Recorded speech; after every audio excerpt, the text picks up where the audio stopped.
Во време кога преку 10% од работната сила е без работа, фискалниот дефицит достигна 1,4 трилиони долари, а земјата дебатира како да плати за домашните приоритети, како здравствената реформа, прашањето е едноставно. Дали САД може да си дозволат проширување на операцијата во Афганистан, додека и натаму имаат голем армиски товар во Ирак? Независниот сенатор Берни Сандерс, кој самиот се опишува како демократски социјалист, вели не. We're in the midst of the worst economic recession since the Great Depression of the 1930s. The middle class Се наоѓаме во најтешката економска рецесија од големата депресија. Американската средна класа пропаѓа. Имам проблем со проширувањето на војната, додека остатокот од светот седи настрана и вели убаво е што американските даночни обврзници и армијата ја вршат работата што треба да ја врши остатокот од светот. Коментарот на Сандерс е сличен на дел од демократските законодавци, кои сметаат дека војната треба да биде финансирана од специјален воен данок, а не со натамошно зголемување на националниот долг.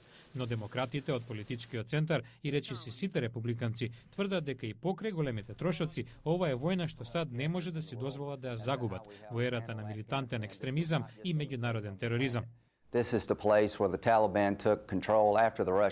Афганистан не е кое било место на планетава. Таму Талебан презеде контрола откако русите си замина, се поврза со Ал-Каида и ја нападнаа оваа земја, при што загинаа 3000 американци. Се надевам дека претседателот во вторник ќе му каже на светот, на нашите војници и на сите кои ќе слушаат дека тоа нема повторно да се случи.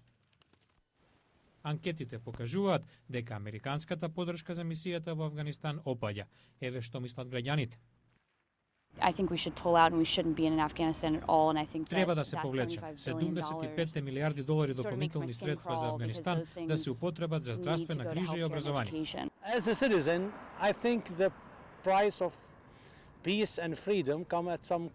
Мирот и слободата понекогаш имаат своја цена и таа мора да се плати. Војната во Афганистан е за безбедноста во САД, барем до одреден степен. Тоа е одговорност на федералната влада, а не да пружа здравствена грижа за американците.